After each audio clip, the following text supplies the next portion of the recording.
מזמור לדוד המלך הרואה בשושנים הפורט על מיתרים בשירה וניגונים.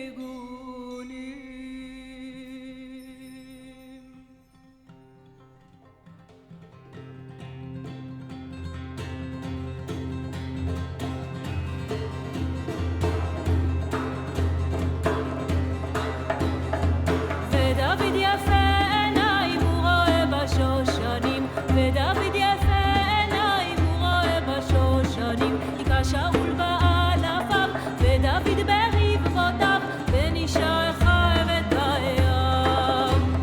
היכה שאול באלפיו ודוד ברבבותיו, בין אישה חרבת הים.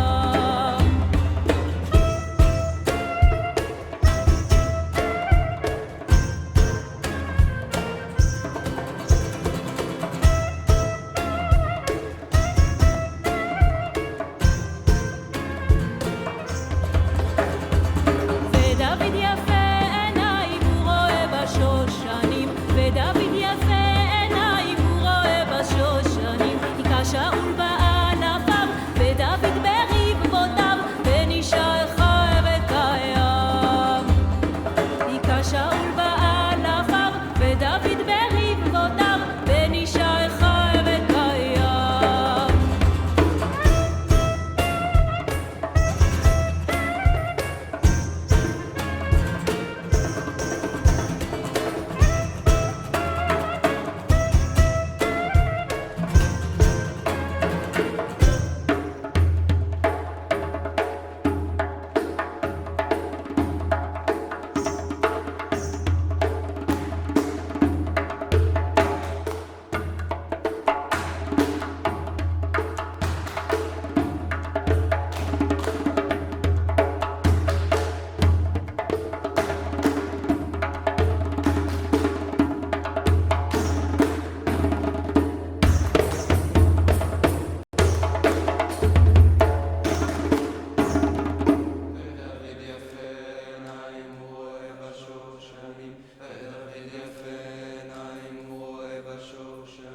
ודוד יפה עיניים הוא רואה בשושנים, ודוד יפה עיניים הוא רואה בשושנים. היכה שאול באלפיו ודוד ברבבותיו, בין אישה חרבת הים.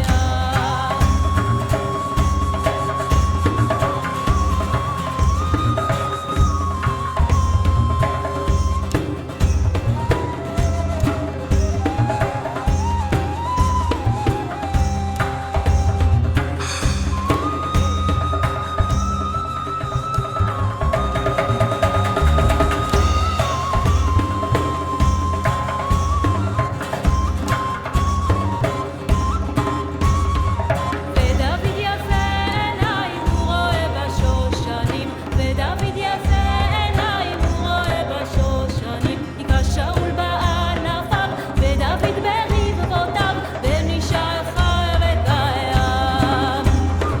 בין אישה חרבת הים. בין אישה חרבת הים.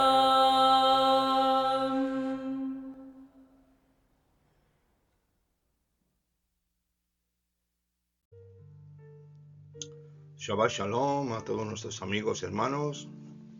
Bienvenidos una vez más a Ministerio de Por Amor de Sion No Callaré. Hoy vamos a compartir con todos ustedes la Parashá Mishpatim, que quiere decir ordenanzas. Esto lo encontramos en el libro de Éxodo, capítulo 21, verso 12 al 24:18. Y también tenemos la Haftará, que está en Jeremías 34, verso 8. Vamos a hacer un pequeño recordatorio de la semana anterior, lo que sucedió en la parashá anterior. La semana pasada vimos cómo el suegro de Moshe, Yitro, se acerca al pueblo de Israel después de haber oído todos los prodigios y maravillas realizados por la mano de Hashem. Después de una larga conversación con su yerno, Moshe, le cuenta Moshe a Yitro cómo había hecho el Eterno con Moshe y con el pueblo de Israel para sacarlos de Egipto.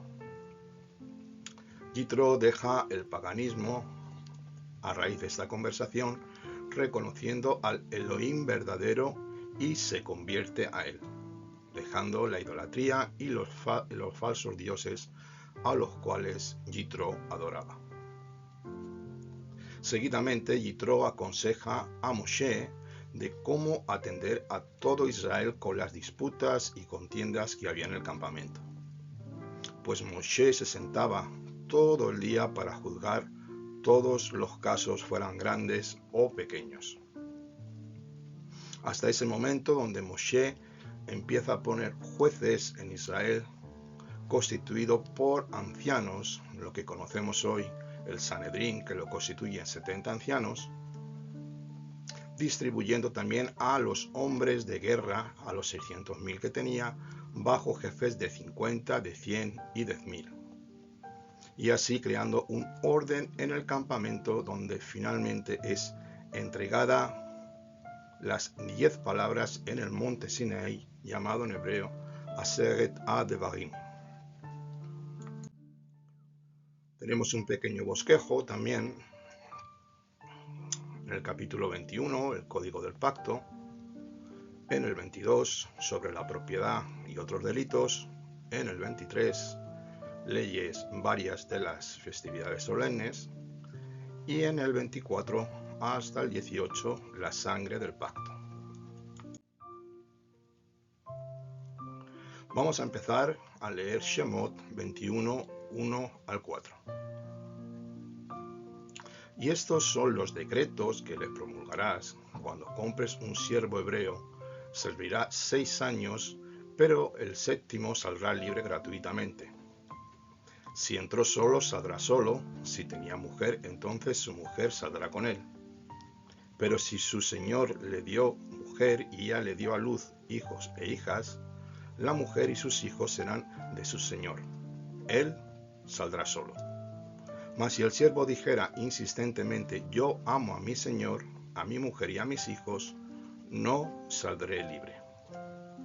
Entonces su señor lo acercará ante Elohim y lo hará llegar a la puerta o a la jamba de la puerta, y su señor le perforará la oreja con un punzón y le servirá para siempre.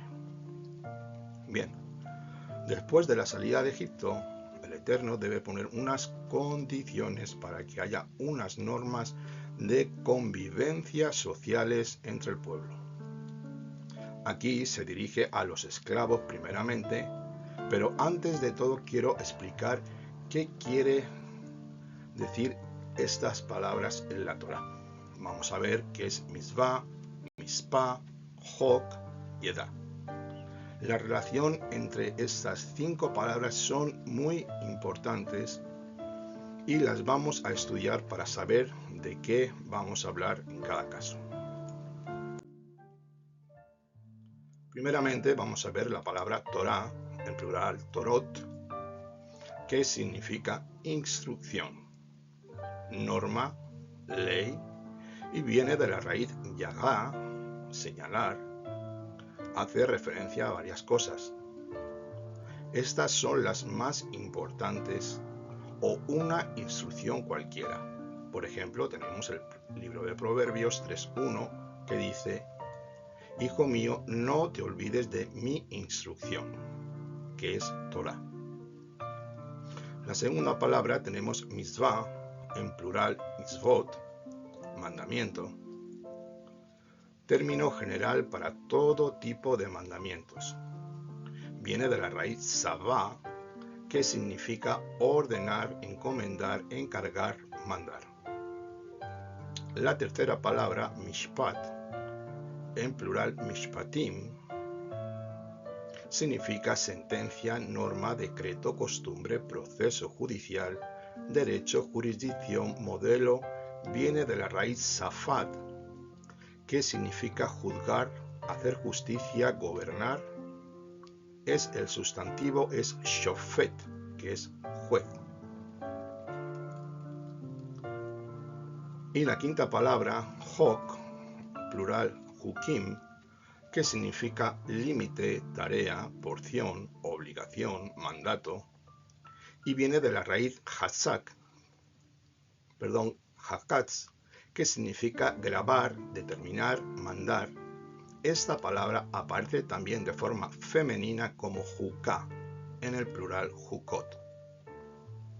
Y la última palabra edá, en plural edot, que significa prueba o también testimonio.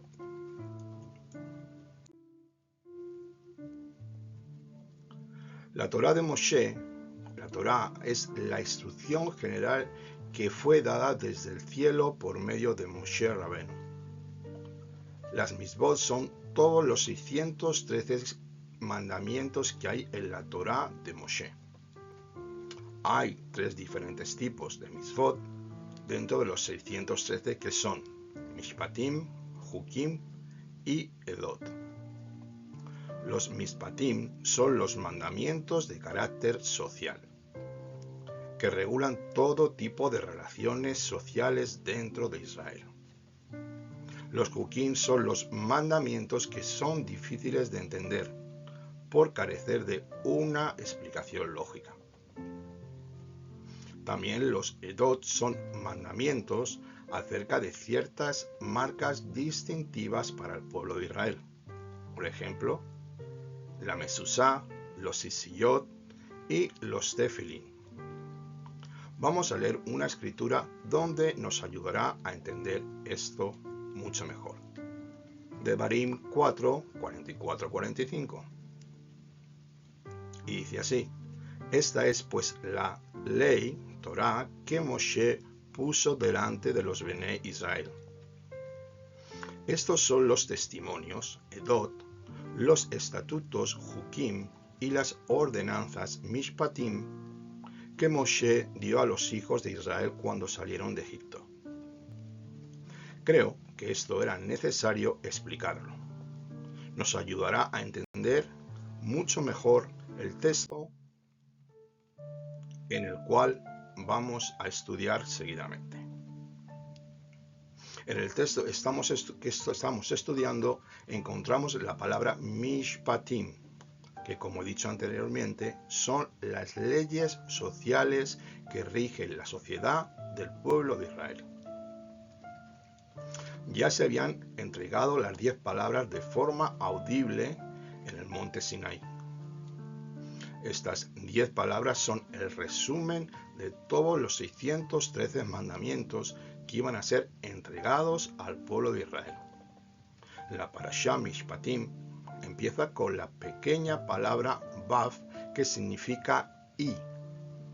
Y esto nos enseña que lo que viene a continuación está en correlación con lo que había anteriormente. Así que estos Mishpatim, leyes sociales, están relacionadas con lo que está escrito al final del capítulo 20 de la parashá anterior. Los Bené Israel fueron esclavos en Egipto, en el sentido de que no tenían el derecho ni la libertad para dirigir sus propias vidas. Tenemos que entrar en el contexto del texto para poder entender qué es lo que el Eterno iba a estipular con su pueblo. En ese sentido, los Bené Israel ya no podían ser esclavos, pues que en el caso de llegar a ser vendidos como siervos, no lo sería para siempre, sino hasta el año Shemitah, el año de redención, el año de remisión, que cae cada 7º año. Así que no se trata de una esclavitud en el sentido de la palabra, sino más bien una servidumbre con derecho de vivienda, ropa, comida y todo lo necesario para que su vida personal estuviera acomodada, pero nada más. a cambio de un servicio de 24 horas al día hasta el año de remisión.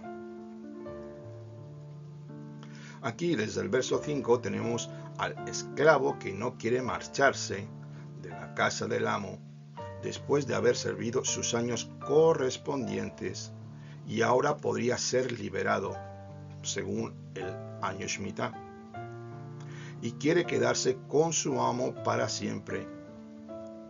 Él es marcado con un aro delante de los jueces de Israel y se le pondrá un aro en la oreja.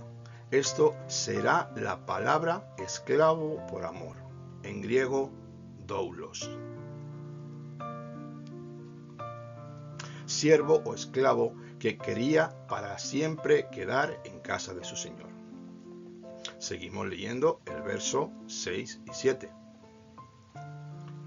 Cuando un hombre venda a su hija por sierva, no saldrá con ella como suele salir los siervos, sino agradará a su señor, así que el que había sido destinada dejará que la rescaten y no tendrá derecho a venderla a ningún pueblo extranjero por haber sido desleal con ella. Y si la destina para su hijo, hará con ella según el decreto para las hijas. El verso 7. Si había una familia pobre en Israel y tuviere que vender a su hija por temas económicos, la vendería antes de los 12 años para en un futuro casarse con su señor o con el hijo del señor. Y esta niña no podía ser redimida en el año Shemitah, en el año sabático, como sus hermanos. Si el amo de la sierva hebrea no quiere casarse con ella según la intención inicial, o si el hijo no quiere casarse con ella, no podrá ser vendida a otro.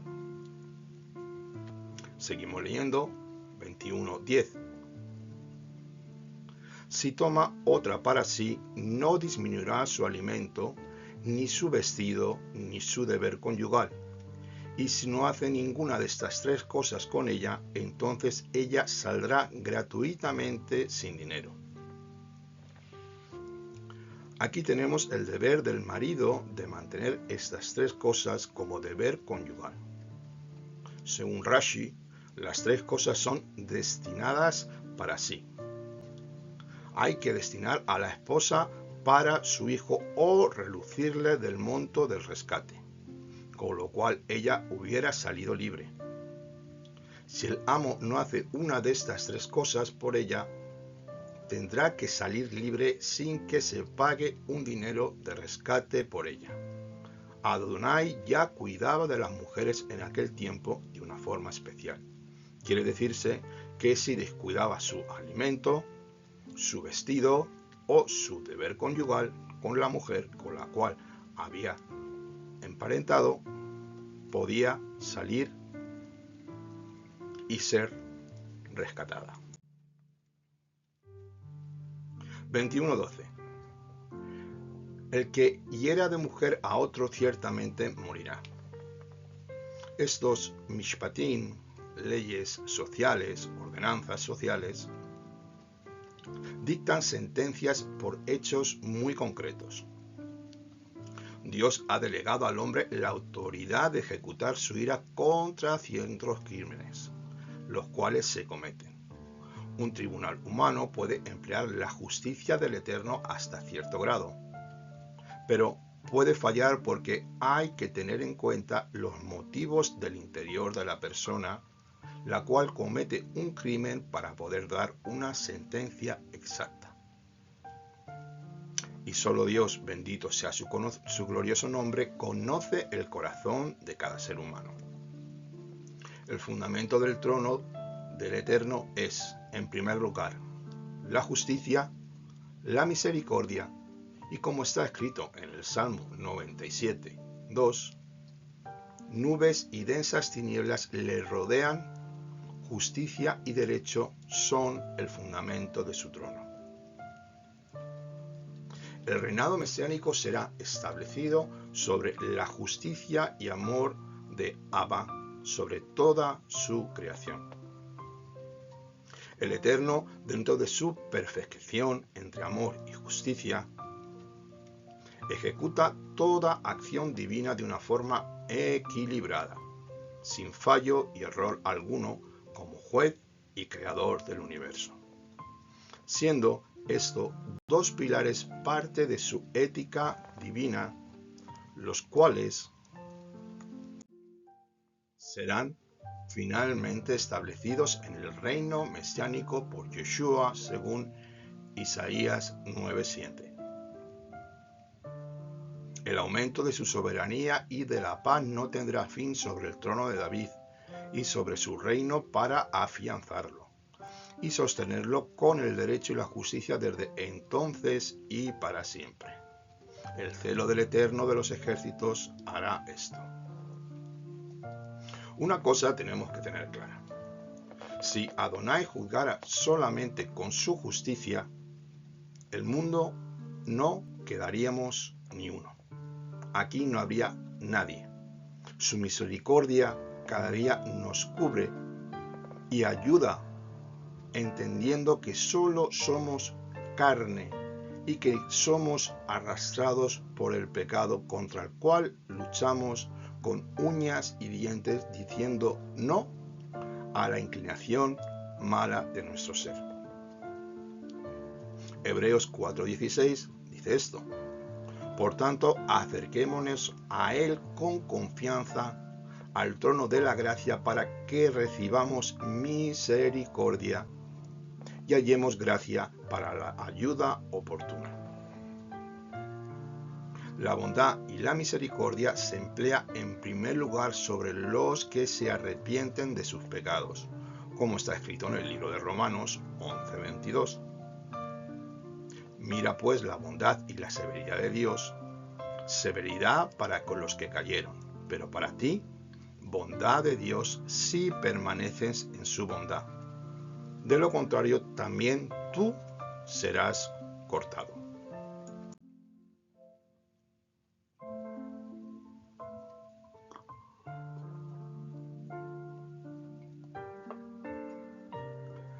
Teniendo en cuenta estos dos atributos del Eterno, su justicia y misericordia, podremos entender cómo se debe emplear la Torá en la sociedad.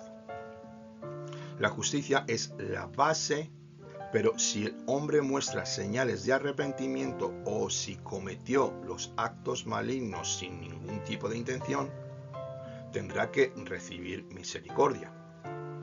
Si una sociedad no tiene la justicia como base, se hundirá por la corrupción del pecado. El juez tiene que saber aplicar la justicia con misericordia, pues todo preso debe ser de alguna manera restaurado, siempre que haya un arrepentimiento en él, y no diga lo contrario. Este es un punto importante a tratar en nuestra sociedad, pues el mal acampa a sus anchas habiendo corrupción en todo el sistema, tanto político, jurídico, administrativo, el cual lo vemos en las noticias todos los días.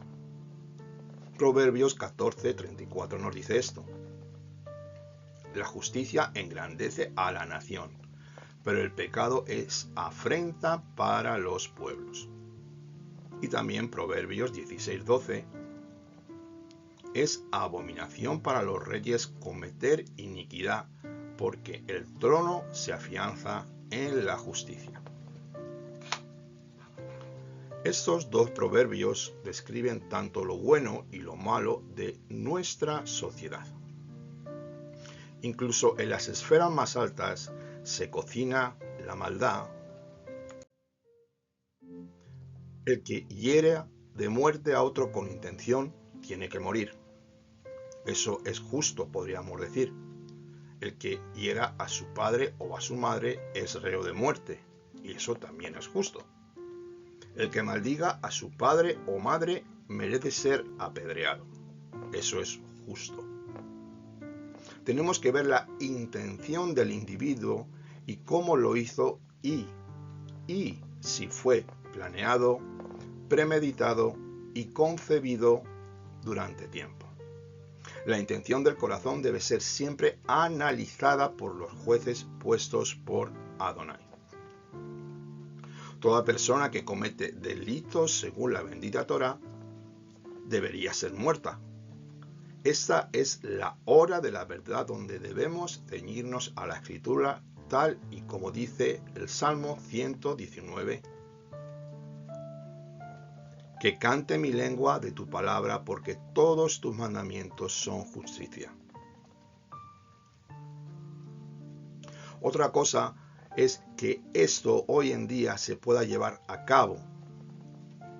El que piensa que un asesino no merece la pena capital, la muerte, no tiene una mente normal, por no estar de acuerdo con la justicia del Dios de Israel.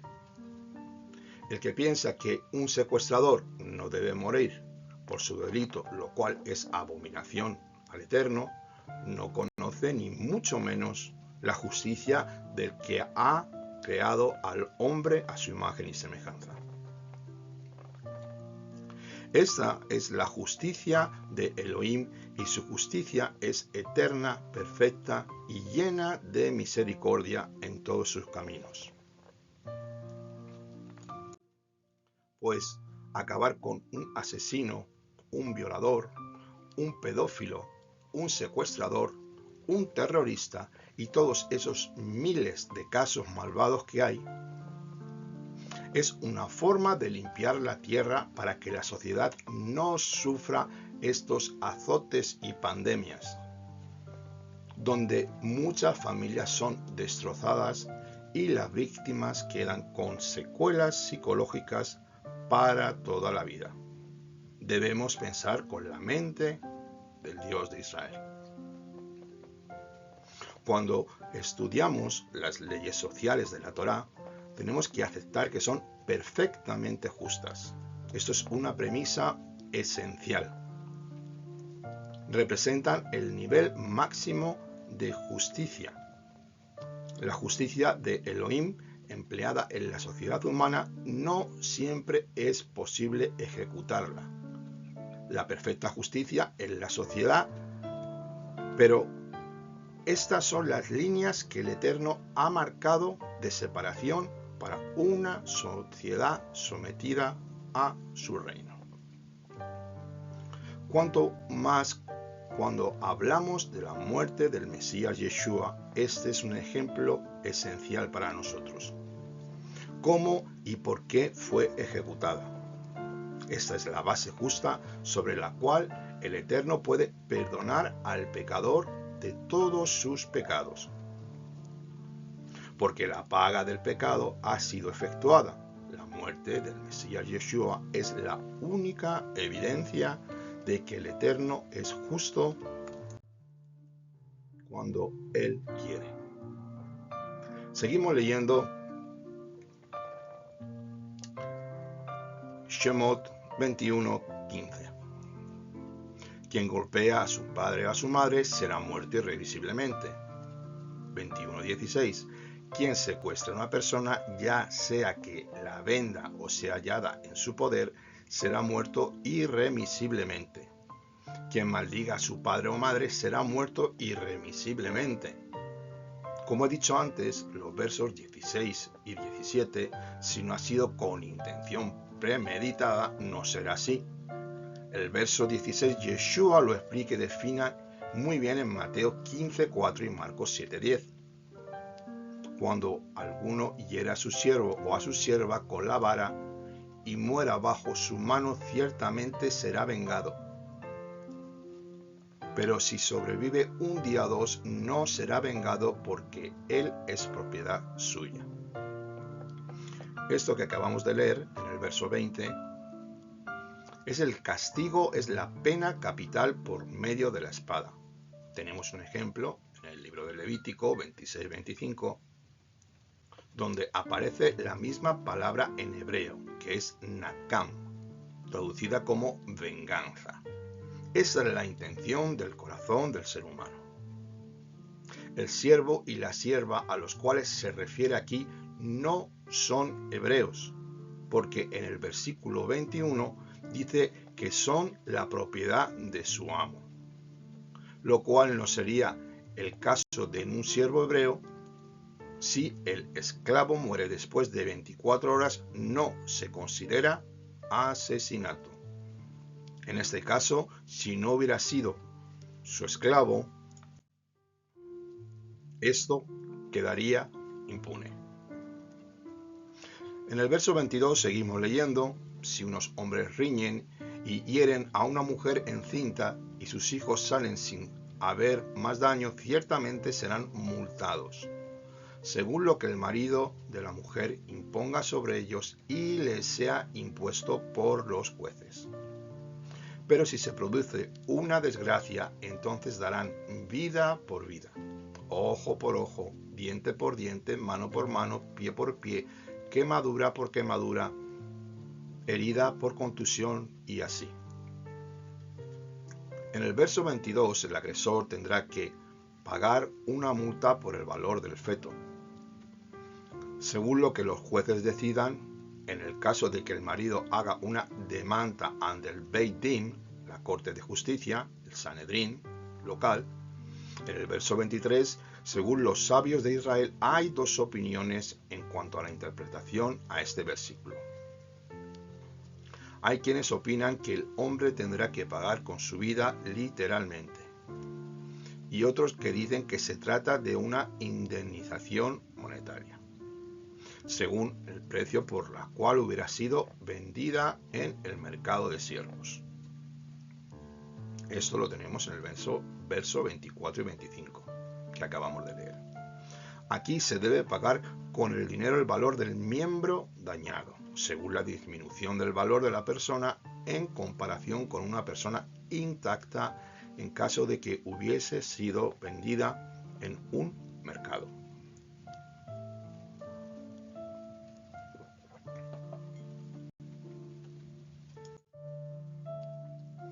Seguimos leyendo el verso 26. Cuando alguien hiera el ojo de su siervo o el ojo de su sierva y lo inutilice, lo dejará en libertad. Por causa de su ojo, cuando un toro acornee a un hombre o a una mujer y muera, ciertamente el toro será apedreado y no se comerá su carne, y el dueño del toro será absuelto. Pero si el toro era acorneador desde hacía tiempo y a su dueño se le había advertido, pero no lo había encerrado y mata a hombre o mujer, el toro será apedreado y también será muerto su dueño. Si el toro acornea a un siervo o a una sierva, dará a su amo 30 siclos de plata y el toro será apedreado. Desde el verso 26 se refiere a un esclavo cananeo, no hebreo. Como hemos dicho antes, aparte del ojo y el diente, lo mismo que se aplica también respecto a la pérdida de las puntas de los 24 órganos, los dedos, las manos, los pies, las orejas, la nariz o incluso el miembro viril. Rashi hace un comentario sobre esto. En este caso, el cielo dará la muerte al dueño del toro violento por no haber encerrado al animal. Este texto nos enseña que el dueño de un animal es responsable por los daños que pueda causar ese animal. Aquí se trata de esclavos cananeos, en el verso más adelante, en el 32. En el caso de siervos hebreos habría que pagar un rescate por su liberación. Vamos al capítulo 22, empezamos con el primer verso, con el verso 1. Cuando un hombre robe un buey o un cordero y lo degüelle y lo venda, por aquel buey pagará 5 del ganado. Y por aquel cordero, cuando del rebaño, 4 del rebaño, si un ladrón sorprendió en el asalto y es herido y muere, nadie será culpable. Pero si ha salido el sol, será delito de sangre. Ciertamente el ladrón indemnizará, y si nada tiene, entonces será vendido como esclavo por su robo. Esta indemnización solo se aplica sobre este tipo de animales. Aquí está el derecho a la legítima defensa. Si alguien viene para matarte y tú te adelantas a él, no serás culpable, pues tu enemigo ya venía a acabar con tu vida. Lo que he dicho antes, la legítima defensa, la vida de cada justo está por encima de cualquier asesino y terrorista, que vienen decididos a matarte. Y en este caso no serás considerado un asesino, en el caso de que muera.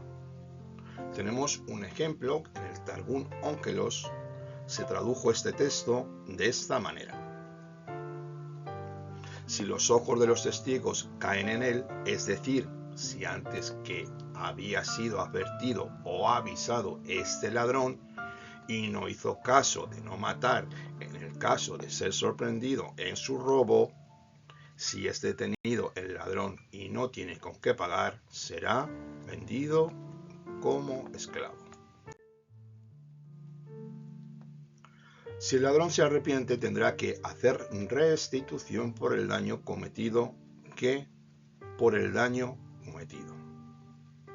Como hizo Zaqueo, ese es un ejemplo que ahora vamos a ver, de devolver lo robado a sus hermanos. Esto está en el libro de Lucas, capítulo 19, 8, 9, y dice así: Y Zaqueo, puesto en pie, dijo al Señor: He aquí, Señor, la mitad de mis bienes daré a los pobres, y si en algo he defraudado a alguno, te lo restituiré cuadruplicado. Y Yeshua le dijo: Hoy ha venido la salvación a esta casa, ya que él es también hijo de Abraham. Amado hermano, amada hermana, si antes de entregar tu vida al Eterno, al Santo de Israel, cometiste robos o daños físicos, de alguna manera estás obligado a restituirlos hasta donde te sea posible. Si no lo haces, tu arrepentimiento no es de corazón, no es sincero, y la salvación no habrá llegado a tu vida. Por lo menos deberás contactar con las personas y pedirlas ese perdón en lo posible. Así como Zaqueo quiso devolver hasta el 50% de sus bienes, de lo que había robado, debemos restituir y pedir perdón a nuestro prójimo o personas a las cuales hayamos hecho mal. Este es un ejemplo activo del gozo de la salvación en tu interior. Capítulo 22, 7, seguimos leyendo. Si alguno da a su vecino dinero o cosas a guardar, y si son hurtados de la casa de el ladrón, si es hallado, pagará el doble. La restitución es doble en este caso si el ladrón ha hecho un juramento para declarar su inocencia. En otro caso solo se devuelve lo que fue hurtado. 22:8 hasta el 12. Si no es hallado el ladrón, entonces el dueño de la casa se presentará ante los jueces para determinar si él metió la mano en la propiedad de su vecino. Si alguno da a su vecino un asno, buey, oveja o cualquier otro animal para ser guardado y muere o sufre daño, o es robado sin que nadie lo vea, pero si hubiera sido robado junto a él, indemnizará a su dueño. Nuevamente vemos las leyes de la restitución en estos mishpatim, en estas leyes u ordenanzas sociales, las cuales se debían ejercer sobre el pueblo indemnizando a su prójimo, según lo acordado por el Beit Din, los jueces de Israel. Seguimos leyendo, 22:16. Si alguno seduce a una doncella que no esté desposada y se acuesta con ella, deberá pagar un precio por ella para que sea su mujer. Aquí había una indemnización señalada que eran 50 siclos de plata según Devarim 22-29, que corresponden a 8 años de comida y ropa de una doncella de Israel. Seguimos leyendo el verso 18. A la hechicera no dejarás vivir. Todo el que se ayunte con animal será muerto irremisiblemente. El que ofrezca sacrificio a cualquier dios que no sea Yud Hei Vav Hei será destruido por completo. Solo un tribunal de 23 jueces pueden dictar una sentencia de vida o muerte. Este mandamiento se aplica tanto para hombres, para mujeres también.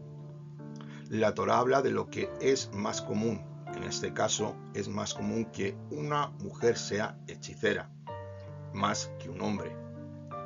En el verso 20, Rashi dice esto: este mandamiento se aplica sobre 3 tipos de sacrificios a los ídolos, similares a los que se dan al Eterno: degüello de animales, quema de incienso y una ofrenda de libación.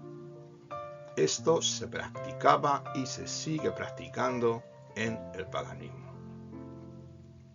El Eterno aclaró a Israel estos mishpatim, estas ordenanzas para que no cayeran en ellas. Vamos con el verso 21. No maltratarás ni oprimirás al extranjero, porque extranjero fuisteis vosotros en la tierra de Egipto. No afligiréis a la viuda, al huérfano, si en verdad los afligís y elevan a mí su clamor, ciertamente yo escucharé su clamor y se encenderá mi ira. Y os haré morir a espada, y vuestras mujeres quedarán viudas, y vuestros hijos huérfanos.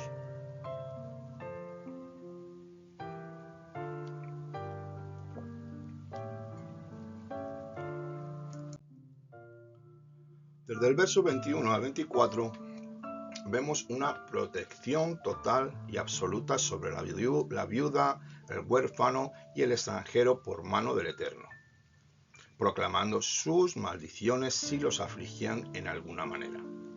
Y llegaba su clamor a su trono. Los extranjeros, las viudas y huérfanos son objeto de cuidado especial. Por esto, también hay leyes muy concretas para la protección de estas personas. Como referencia, tenemos alrededor de 40 casos donde la instrucción Torá habla de tratar bien al extranjero, porque Israel fue extranjero en la tierra de Misraim, que nunca se nos olvide. Verso 28. No maldigas a Elohim ni maldigas al príncipe de tu pueblo. No demorarás la ofrenda de tu plenitud ni de tu vendimia. Me darás el primogénito de tus hijos, lo mismo harás con tus bueyes y con tus ovejas. 7 días estarás con su madre y al 8º día me lo darás. En el verso 28 se refiere de no maldecir a Elohim como a los jueces puestos por él, como sus representantes. Rashi nos dice esto, que no se puede cambiar el orden de la separación de las ofrendas. Primero viene Bikurim, que son las primicias, las cuales se entregaban en el templo. Luego viene la terumá, la porción elevada, que se entrega al sacerdote, según Números 18-12. Después se entrega el maser, el diezmo. El diezmo se divide en 3 partes. El primer diezmo, maser rishon, el segundo diezmo, maser sheni, y el diezmo del pobre, maser ani. Primero se separa el maser rishon, que es entregado al levita, que en su vez entregaba el diezmo del diezmo al Cohen, al sacerdote. Números 18-21 nos aclara esto. Después se separa el maser sheni, que es llevado a Jerusalén para ser comido allí, los años primero, segundo, cuarto y 5 del ciclo de los 7 años. Esto según Devarim 14, 22, 26. Y en los años tercero y sexto se separa el maser aní, el maser del pobre, que es entregado a ellos. Originalmente los hijos primogénitos fueron destinados para ser sacerdotes y servir al Eterno. Como ya no pueden servir como sacerdotes por causa del becerro de oro, son llevados al Cohen para ser redimidos con 5 shekels.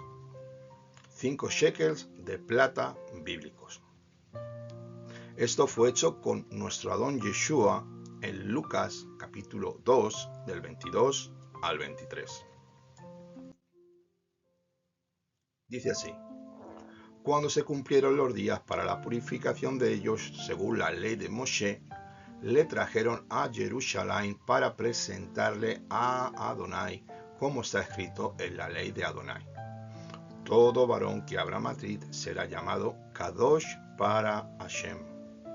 Lucas 22, 23, 22 al 31. Y seréis para mí hombres santos, no comeréis carne despedazada en el campo, a los perros la echaréis. Terefá, esta palabra significa literalmente animal despedazado. Pero en la ley judía el término implica todo animal limpio que haya sufrido una lesión mortal, o sea muerto, o que todavía esté vivo. La carne de ese animal no es kosher, apto para el consumo de un creyente judío. Esto nos enseña que la santidad está relacionada con la comida. El pecado entró en el mundo por medio de una comida prohibida. Un hombre santo cuida mucho lo que entra en su boca, e igualmente lo que sale de ella es también igual de peligroso que lo que nos enseñó Yeshua en Marcos 7, del 1 al 8. Seguimos con el capítulo 23, verso 1.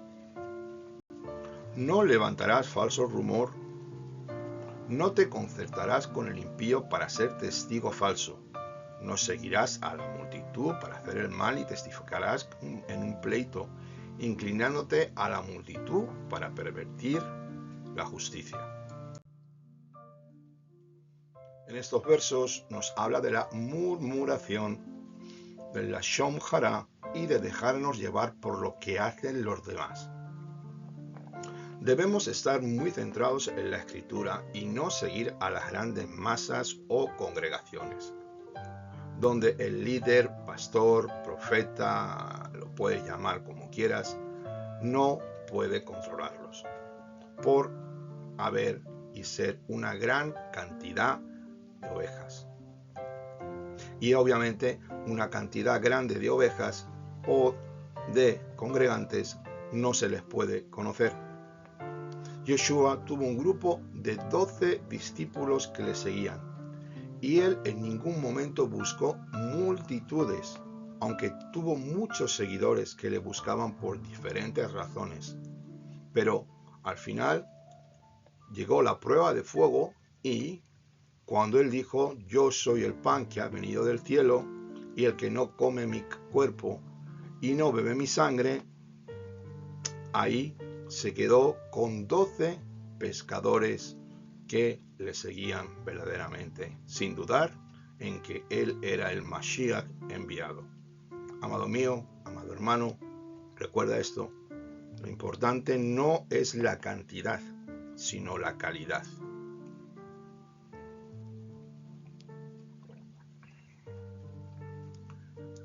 (23:7) Aléjate de una palabra falsa y no mates al inocente ni al justo, porque yo no absolveré al culpable.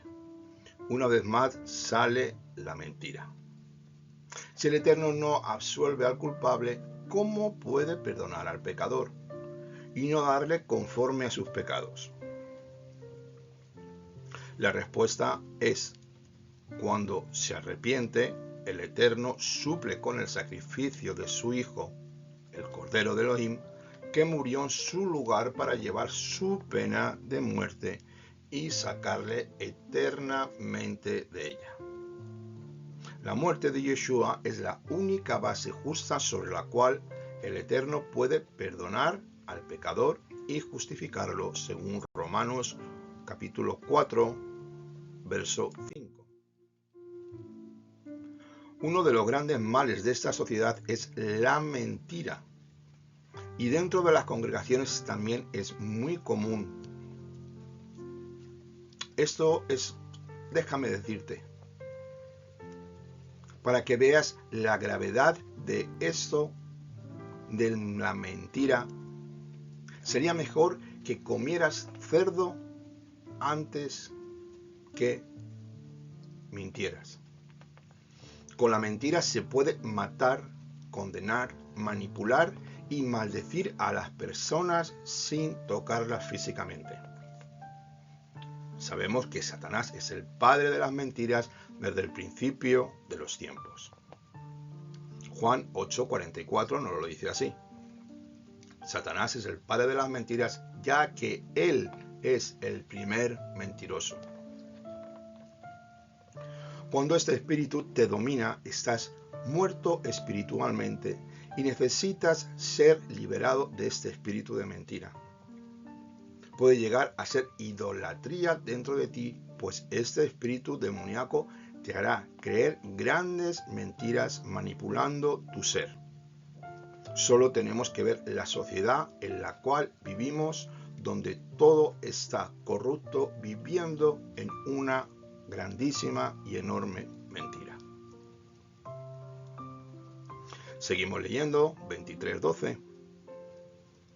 6 días trabajarás, pero el séptimo día cesarás para que descansen tu buey y tu asno, y para que el hijo de tu sierva, así como el extranjero, renueven sus fuerzas. Este es uno de los pocos textos que muestran que el Shabbat, también en el sentido principal del concepto de Shabbat, es cese de actividades creativas y productivas. Dejar de crear o hacer cosas nuevas. El día del Shabbat es para todo aquel que lo quiera guardar, según Isaías 56. No es solamente para el pueblo de Israel. Yo te animo que leas Isaías 56, donde el Señor te va a quitar ese velo y vas a poder entender que es para todo aquel que quiere vivir en santidad. Pues a raíz de esto vivirás en Shalom, bajo las manos del Todopoderoso, como pueblo, cuando vivas y entres en obediencia. Seguimos con el capítulo 23, verso 13, que dice así: Guardaos en todo lo que os he dicho, no invocaréis ni se oirán en tu boca el nombre de dioses extraños. 3 peregrinaciones al año celebraréis para mí. Observarás la celebración de los panes ácimos, 7 días comerás panes sin levadura, como te ordené, en el tiempo señalado en el mes de Abib. Porque en él saliste de Egipto, no os presentéis ante mí vacíos. También observarás la fiesta solemne de la siega de los primeros frutos de tus labores, de aquello que hubieres sembrado en el campo, y la fiesta solemne de la cosecha al final del año.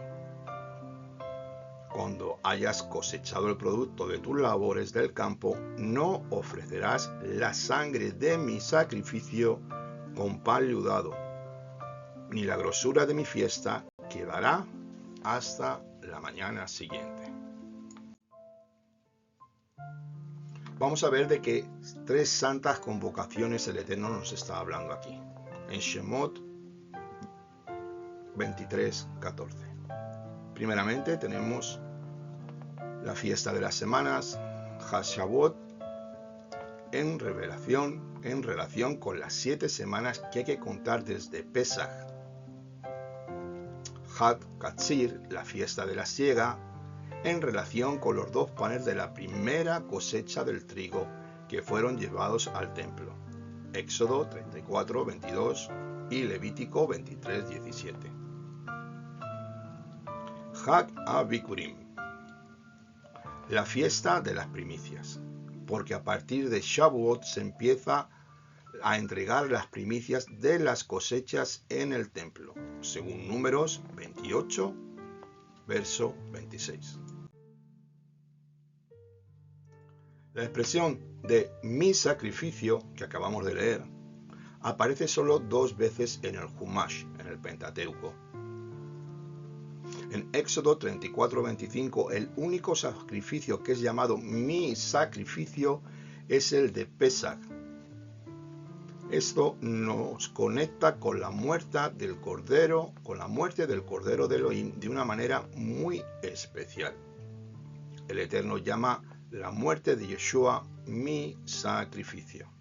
Nunca se te olvide, el Cordero de Elohim es mi sacrificio. Continuamos con el 23:19. Traerás lo mejor de las primicias de tu tierra a la casa del Eterno tu Dios. No cocerás un cabrito en la leche de su madre. En hebreo está escrito Reshit Bikude Admateja, que significa lo mejor de las primicias de tu tierra. La palabra Reshit es la primera que aparece en la Torá, con un prefijo Be-Reshit, óptimo, lo mejor de lo mejor. Pues luego esas semillas, lo mejor que se recogían, lo óptimo, serían para plantar la siguiente cosecha. Esto apunta a la sombra profética del Mesías Yeshua, siendo él las primicias de los santos y de la resurrección. Hace referencia a la resurrección e introducción del Mesías en el ministerio celestial según el orden de Melquisedec. Yeshua fue el primero en ser resucitado. Esto se cumplió cuando el Mesías fue introducido en el templo celestial no hecho de manos después de ser resucitado, según lo leemos y está escrito en el libro de Hebreos 11:9. Vamos a ver estas prohibiciones de no cocerás el cabrito en la leche de su madre. Estas 3 prohibiciones. Éxodo 23:19. Esas 3 prohibiciones son de cocinar carne y leche juntos, comer carne cocinada en leche, obtener beneficio de esa mezcla. Y esta tenemos la escritura que nos dan Éxodo 34:26 y de Devarim 14:21 tenemos 2 ejemplos donde nos lo explica.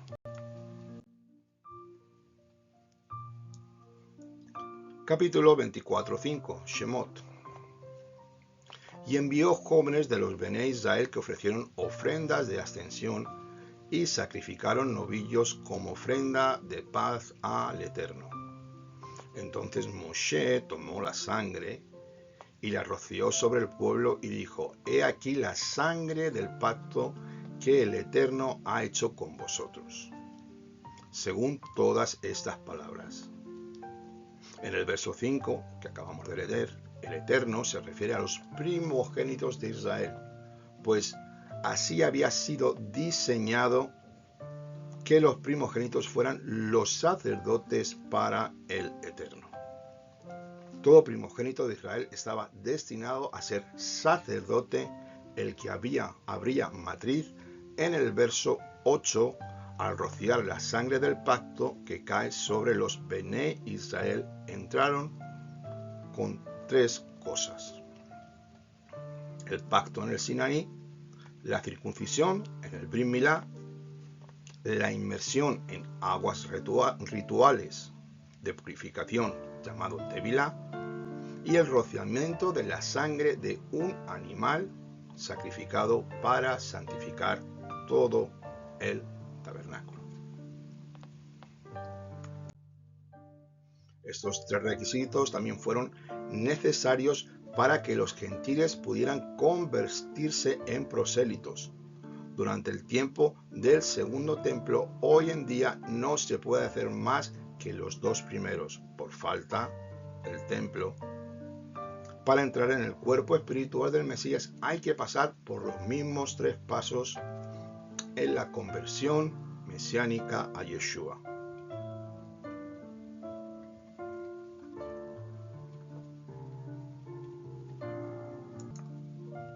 La conversión mesiánica a Yeshua son la circuncisión del corazón, Romanos 2:29, Colosenses 2:11, la inmersión en aguas rituales en el nombre de Yeshua, el bautismo de fuego, el bautismo del Ruach HaKodesh, Hechos 8:16 y 10:48, y el rociamiento en la sangre del Mesías, Primera de Pedro 1:2, cuando somos conscientes y tomamos todo el sacrificio de Yeshua que hizo en el madero como el Cordero de Dios, que por su sangre hemos sido comprados.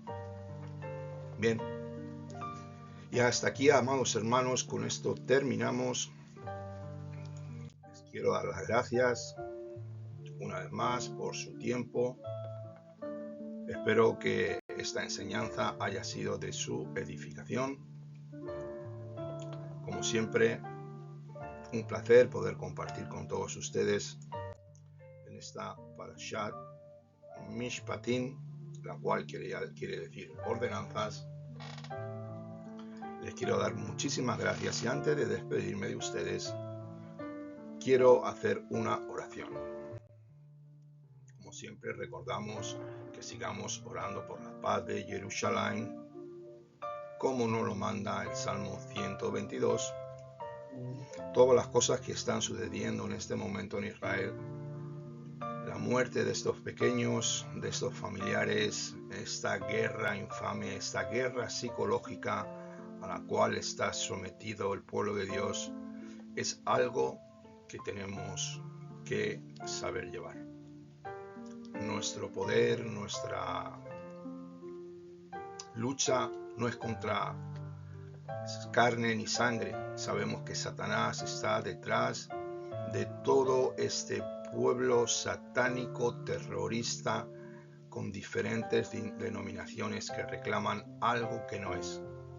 Ellos aman la muerte, ellos aman la destrucción, pero nosotros amamos la vida, la misericordia y también a nuestro prójimo, porque somos obedientes a los mandamientos y así nuestro Adón Yeshua nos lo enseñó. Ama a tu prójimo como a ti mismo. Gracias por la misericordia de Yeshua hemos recibido la luz y las enseñanzas de la Torá, porque antes estábamos perdidos en nuestros delitos y pecados. Vivíamos en las tinieblas, pero por la sangre del Mesías hemos sido llamados e injertados dentro del pueblo de Israel, el buen olivo. Oh bendito Dios, gracias Padre eterno, gracias te doy Señor, porque tú eres grande, Padre bueno, Padre de misericordia Señor. Elevamos esta oración para que esta palabra Señor que ha sido compartida llegue a millones y a millones de personas, para que tu nombre sea conocido en toda la tierra. Pues nosotros, siervos inútiles somos, y lo único que intentamos hacer es transmitir al ser humano la verdad de tus enseñanzas. No nos doblegamos y no nos postramos ante las tradiciones y los mandatos de hombre, y buscamos la perfección de tu Torá. Aunque somos imperfectos en nuestra debilidad, tú, Yeshua, Hamashiach, nos hace fuerte. Acuérdate de tu pueblo Israel, acuérdate de los pactos con Abraham, Isaac y con Jacob. Bendice a tu pueblo, protégelo, Señor Todopoderoso, cura el corazón del pueblo, Señor, que está sufriendo con todas estas muertes que no tienen ninguna explicación. Bebés, madres, ancianos, muertes infames, Señor. Da sabiduría a tu pueblo, a tus líderes, a las FDI. Bendito eres tú, Adonai. Bendito eres tú, Señor. Muéstrate con poder y que todas estas cosas sirvan para que tu pueblo se vuelva a ti. A ti se vuelva, Señor. Estén preparados para la venida de nuestro Adón Yeshua HaMashiach. Bendito eres tú, Yeshua. Gracias, Señor, que tu palabra sea esparcida por todas las naciones, Señor, y que muchos vengan a ti, Señor. Ayúdanos a volver, Señor, a la luz, a doblar las rodillas, Señor, y a reconocerte como quien eres. Yeshua HaMashiach, Rey de Reyes y Señor de Señores. No hay nadie como tú. Bendito eres tú, Yeshua. A ti sea la gloria, la honra y el poder, porque tú lavaste nuestros pecados con tu sangre preciosa, negándote a ti mismo, Yeshua, dando tu vida por nosotros pecadores, porque bien estaría que un justo muriera por otro justo, pero que un justo muera por los pecadores. Ese es el amor verdadero que tenemos que mostrar. Gracias, Adon Olam, Toda Rabá, Leja, Avinu Malkeinu, Toda Rabá, Abakadosh. Te damos las gracias, te bendecimos, Señor, y que tu nombre sea glorificado por toda la tierra. Bueno, amados hermanos, ya me despido de ustedes una vez más. Espero que hayan disfrutado de este estudio, que tengan un buen Shabbat. Shabbat Shalom Lekulam, Shabbat Shalom Umemborach. Que todos ustedes puedan disfrutar, puedan gozarse con sus seres queridos, con sus hermanos, en las congregaciones, Señor. Que ustedes disfruten con cantos de alabanza, Señor. Que ustedes puedan regocijarse en el espíritu de santidad. Y recuerden, guarden el Shabbat y santifíquenlo, porque el que guarda el Shabbat, el Eterno le guarda. Así que tengan un precioso día y que la mano del Todopoderoso esté sobre ustedes. Shabbat Shalom, Shabbat Shalom, Toda Rabá Leja. Shalom.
Sameh,